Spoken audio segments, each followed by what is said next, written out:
স্বাগত খেলাযোগে আপনাদের সাথে আছে আমি ফাহিম রহমান। দল হারলেও মেহেদী মিরাজের ক্যাপ্টেন্সি মনে ধরেছে বোর্ড সভাপতি ফারুক আহমেদের।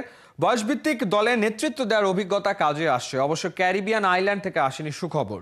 তবে দুবাইয়ে এশিয়া কাপ জয় করেছে যুবারা। খেলাযোগকে দেয়া একান্ত সাক্ষাৎকারে বিসিবি বস জানিয়েছেন তিনি দেশে ফিরলে আসতে পারে বোনাসের ঘোষণা। ওয়েস্ট ইন্ডিজের সেন্ট কিটস থেকে নাইয়ান বিন জসিমের পাঠানো রিপোর্ট। টাইগারদের জন্য খুব ভালো একটা সুযোগ ছিল সেন্ট কিটসের এই ওয়ার্নার পার্কে ম্যাচটা জিতে নেওয়ার, কিন্তু ওয়েস্ট ইন্ডিজ ইতিহাস গড়ে এই ওয়ার্নার পার্কে জিতে নিয়েছে ম্যাচটা। আমার সঙ্গে আছেন বিসিবি প্রেসিডেন্ট ফারুক আহমেদ। অনেক দূর থেকে এসেছিলেন খেলাটা দেখতে, একটু হতাশ হলেন কিনা? কারণ এই মাঠে সর্বোচ্চ চেস করার রেকর্ড ছিল 266, কিন্তু বাংলাদেশ যেভাবে বোলিং করলো আসলে 295টা আসলে চেস করে গেল তারা। একটু হতাশ কিনা ফারুক ভাই? আমি আসলে খুব বেশি হতাশ না। আমার মনে হয় যে রাইট ফ্রম দ্য ওয়ার্ড গো খুব ভালো ব্যাটিং করেছি আমরা। উইনিং লুজিং তো একটা পার্ট, বাট সবচেয়ে বড় কথা আমরা রেগুলার বেসিসে ভালো খেলতে পারছি কিনা। I think it was another game যেখানে ম্যাক্সিমাম ওরা T20 হোস্ট করে because of the nature of the wicket, good batting wicket. So সেই দিকে বিবেচনা করলে যেটা পোস্ট করার কথা ছিল 300-র কাছাকাছি, আমার মনে হয় 20টা রান এদিক সেদিক হলে অন্যরকম হতে পারতো। বাট আমরা কিন্তু we had our moments, but ধরে রাখতে পারিনি আসলে। আজকেও একদম খারাপ ক্যাপ্টেন্সি করেনি, বাট আমার মনে হয় Hiyaz captain's material, captain's quality আছে, যেটা সে আন্ডার-19 ক্যাপ্টেন্সি করেছে। আপনারা জানেন যে লং টাইম ব্যাক 5-6-7 বছর আগে। সো আমার মনে হয় ওর মধ্যে ওই মেধাটা, মানে ওই ক্যাপ্টেন্সির যোগ্যতাটা আছে। আন্ডার-19 ক্রিকেটারদের নিয়ে কি বলবেন? আসলে যেভাবে তারা পারফর্ম করেছে, খেলাটা কি দেখার সুযোগ হয়েছে কিনা আপনার? আই থিঙ্ক ফাইনাল দেখিনি, বাট বিফোর আমি এখানে আসার আগে আমি অত্যন্ত ক্লোজলি দেখেছি তাদের খেলাগুলো। প্রথম ম্যাচ দেখেছি, অনেক মানুষ হয়তো চিন্তা করেছে যে এটা আমাদের জাস্ট একটা ম্যাচ হয়ে গেছে, একটা টুর্নামেন্ট, বাট এটা এবার কিন্তু সিল করলো আর কি সেকেন্ড টুর্নামেন্ট জিতে, যে we are really age level অত্যন্ত স্ট্রং দল আমাদেরটা। এবং এদের থেকে আমরা আশা করি ফিউচারে বাংলাদেশ দলে কিছু প্লেয়ার পাবো। এবং hats off to them, congratulations under nineteen team. এবং আমি দেশে গেলে হয়তো বা তাদের জন্য কিছু করার চেষ্টা করবো। অনেক ধন্যবাদ আপনাকে এই সময়টা দেওয়ার জন্য। আসলে এত ব্যস্ততার মধ্যে ফারুক আহমেদ, যিনি কিনা আসলে খেলাটা দেখতে এসেছিলেন সেই সেন্ট কিটসে, বাংলাদেশ থেকে ছুটে এসেছেন। একই দিনে এশিয়া কাপ জিতেছে যুবারা। আজকের এই ম্যাচটা যদি আসলে বাংলাদেশের সিনিয়র টিমটা জিততে পারতো, ফারুক আহমেদের খুশিটা হয়তো বা দ্বিগুণ হয়ে যেতে পারতো। তারপরও এখান থেকে আসলে যেভাবে তিনি ফিরছেন সেটা কিন্তু আসলে একেবারেই তার জন্য অস্বস্তির না, সেটাই তিনি বলছিলেন। যেভাবে পারফর্ম করেছে অনেক সিনিয়র ক্রিকেটার না থাকার পরও তিনি এটাকে পজিটিভভাবেই দেখছেন। নাহিয়ান বিন জসিম, একাত্তর, সেন্ট কিটস, ওয়েস্ট ইন্ডিজ। ভারতকে হারিয়ে টানা দ্বিতীয়বারের মতো যুব এশিয়া কাপে চ্যাম্পিয়ন হওয়া বাংলাদেশের জন্য 50 লাখ টাকা অর্থ পুরস্কার ঘোষণা করেছেন ক্রীড়া উপদেষ্টা আসিফ মাহমুদ সজীব ভুইয়া। দুর্দান্ত পারফরমেন্স দেখিয়ে এশিয়া কাপের শিরোপা অর্জনের সাথে সাথেই বাংলাদেশ যুব ক্রিকেট দলকে অভিনন্দন জানান যুব ও ক্রীড়া উপদেষ্টা। ফেসবুক পেজে আসিফ মাহমুদ পোস্ট করেন, দিল্লি নাকি ঢাকা, নজর ছিল ফাইনাল ম্যাচে। এবার সেই অনূর্ধ্ব-19 ক্রিকেট দলকে 50 লাখ টাকা আর্থিক পুরস্কার ঘোষণা করেছেন তিনি। নতুন বাংলাদেশের তারুণ্যের প্রতীক যুব ও ক্রীড়া উপদেষ্টা আসিফ মাহমুদ 19 না পেরোনো এশিয়া জয়ী এই ক্রিকেটারদের উজ্জীবিত করতেই অর্ধ কোটি টাকার পুরস্কার ঘোষণা করেন। আইসিসি চ্যাম্পিয়ন্স ট্রফি এসছে বাংলাদেশে। পৃথিবীর বিভিন্ন দেশ ঘুরে এবারে ট্রফি এলো টাইগারদের ডেরায়। 10 থেকে 13 ডিসেম্বর পর্যন্ত চলবে ট্রফি এক্সিবিশন। জনসাধারণের জন্য রাখা হবে উন্মুক্ত। দুপুর নাগাদ ঢাকায় এসে পৌঁছায় ট্রফি। মঙ্গলবার কক্সবাজারে অনুষ্ঠিত হবে ট্রফি এক্সিবিশন। বৃহস্পতিবার আবারও ঢাকায় ফিরবে ট্রফি। শুক্রবার মিরপুর শেরে বাংলা স্টেডিয়ামে রাখা হবে ট্রফি, যেখানে ট্রফির সঙ্গে ফটো সেশনে থাকবেন দেশে থাকা জাতীয় দলের সদস্য ও বোর্ডের কর্মকর্তারা। 2025 চ্যাম্পিয়ন্স ট্রফিতে খেলবে 8 দল। স্বাগতিক পাকিস্তানের সঙ্গে রয়েছে Bharat, Australia, New Zealand, England, South Africa, Afghanistan ও বাংলাদেশ। 2017 সালে লন্ডনের ওভালে মিনি বিশ্বকাপ খ্যাত চ্যাম্পিয়ন্স ট্রফির ফাইনালে ভারতকে 180 রানে হারিয়ে শিরোপা উঁচিয়ে ধরেছিল পাকিস্তান। তবে এবারের চ্যাম্পিয়ন্স ট্রফি আয়োজন নিয়ে যে জট পেকেছে তা এখনো কাটিয়ে উঠতে পারেনি আইসিসি। দারুণ এক প্রতিভা পেল বাংলাদেশ ক্রিকেট বোর্ড। ঘরোয়া ক্রিকেটে, বিশেষ করে লাল বলের ক্রিকেটে যাকে বলা হচ্ছে রান মেশিন, ব্যাটে এবং ক্যাপ্টেন্সিতে মুন্সিয়ানা দেখিয়ে জাতীয় ক্রিকেট লিগে সিলেটকে চ্যাম্পিয়ন করিয়েছেন অমিত হাসান। এনসিএল এর দুর্দান্ত ফর্ম দেখিয়ে এই তরুণ চাপে ফেলেছেন জাতীয় দলের মুমিনুল, দীপু, লিটনদের। সাইফুল রূপকের রিপোর্ট। টি-20 খেলার জন্য খুবই উদ্গ্রীব সবাই। টি-20টাকেই ক্রিকেট মনে করছে। স্রোতের বিপরীতে সাঁতরে একজন ঠিকই সফল হচ্ছেন। বলা যায় টেস্টের স্পেশালিস্ট মুমিনুলের মতোই আরেকজনকে পাচ্ছে টিম বাংলাদেশ।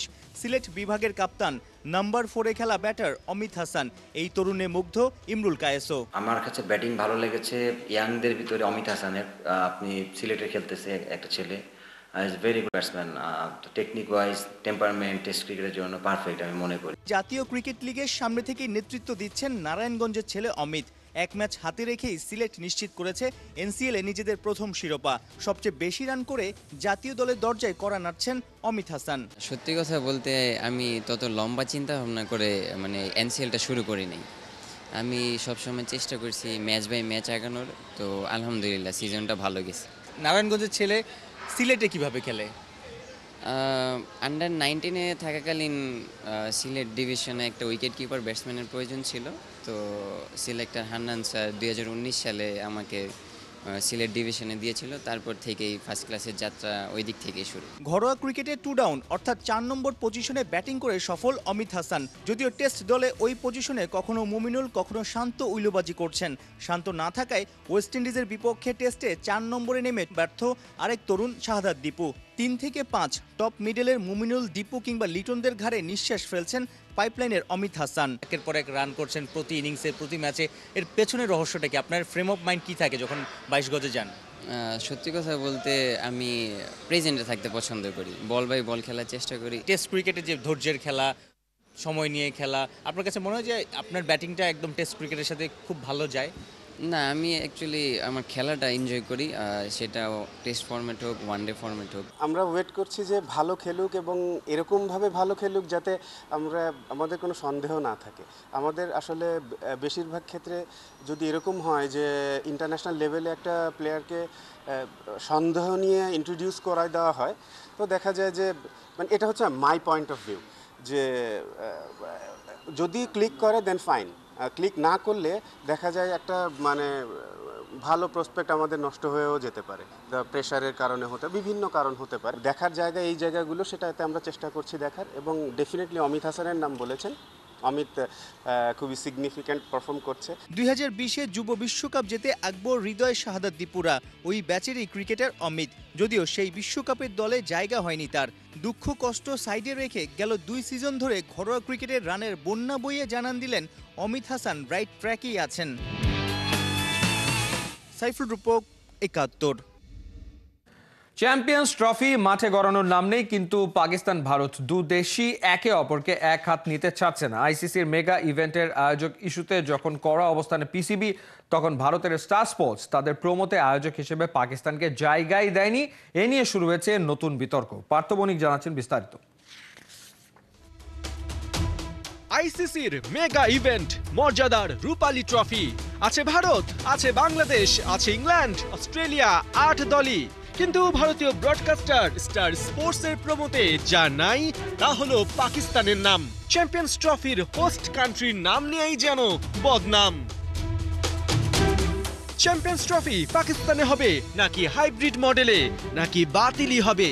এই 3 প্রশ্ন যখন তুঙ্গে, তখন স্টার স্পোর্টসের প্রচার করা 20 সেকেন্ডের প্রোমোতে অন্তত একটা প্রশ্নের উত্তর মেলাচ্ছে ক্রিকেট ভক্তরা। আর তা হলো, প্রোমো যখন বের হয়েছে, চ্যাম্পিয়ন্স ট্রফিও নিশ্চয়ই হচ্ছে।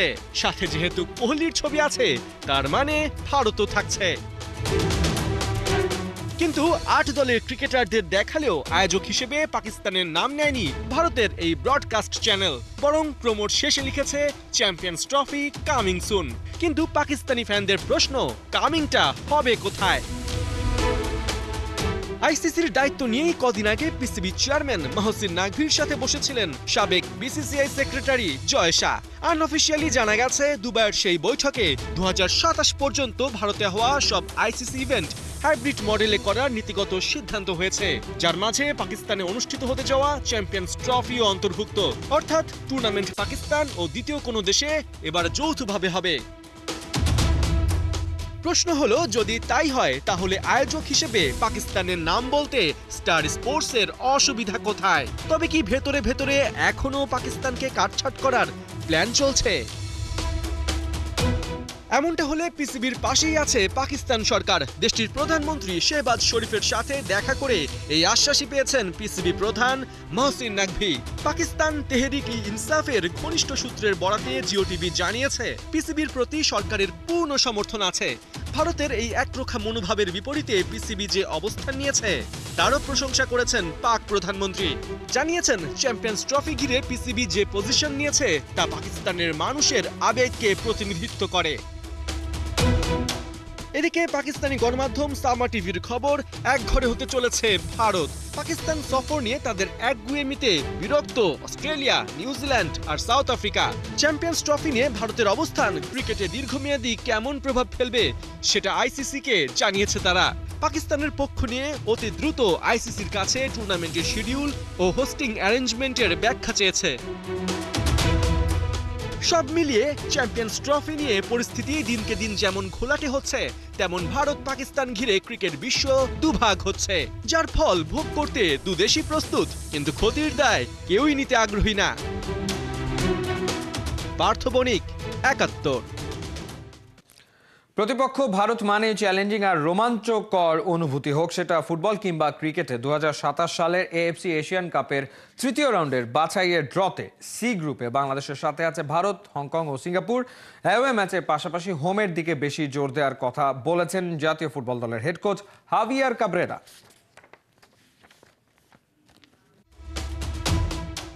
বছরের পর বছর সাফের গণ্ডিতে আটকে থাকা বাংলার ফুটবলে চাওয়া পাওয়ার হিসেব নিকেশ কষলে ভারী হয়ে ওঠে মন।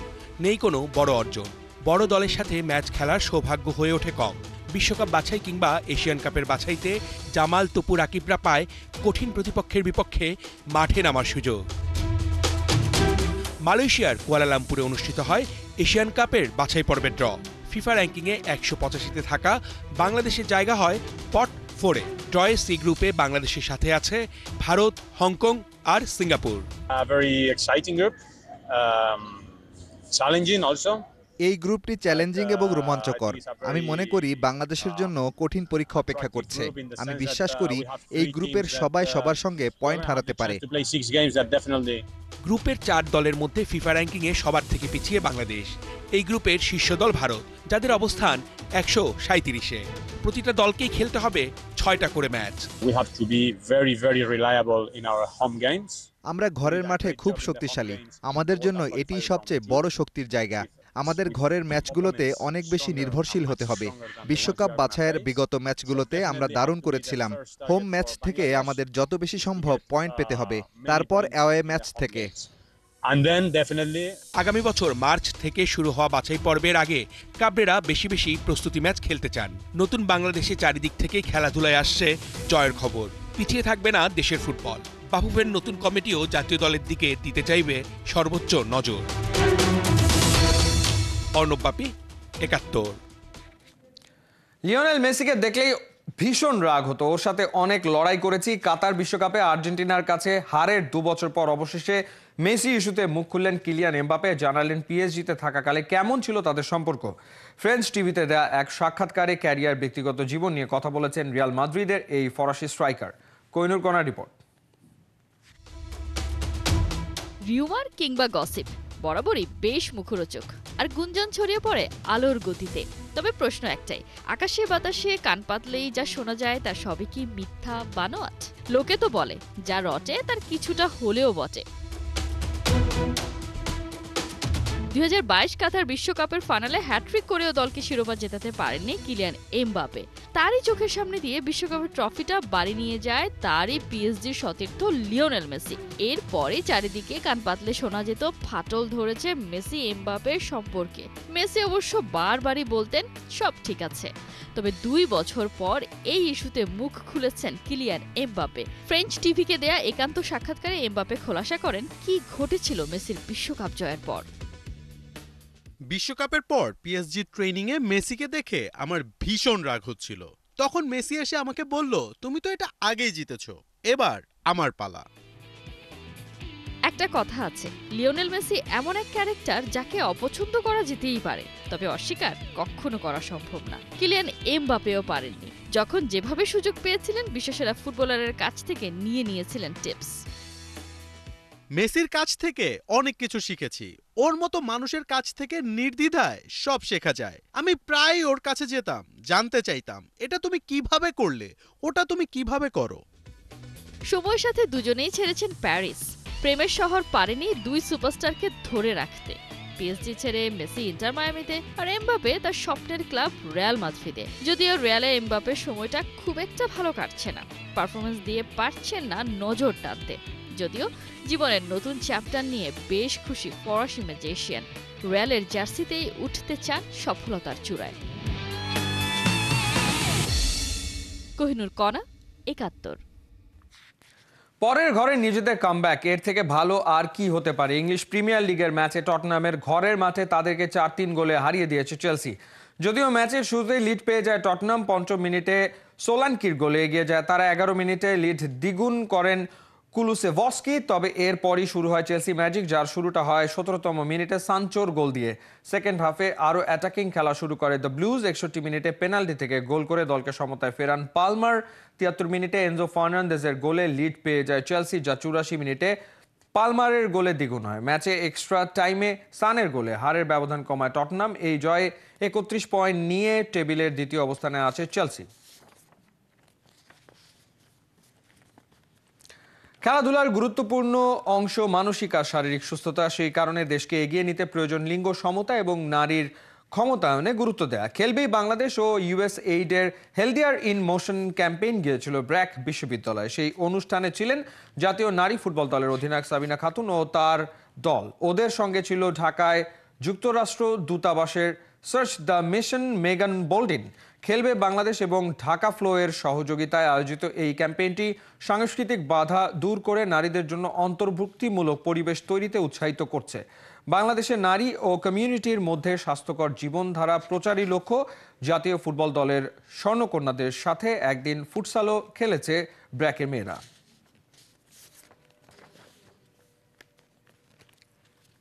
চলছে খেলাযোগ।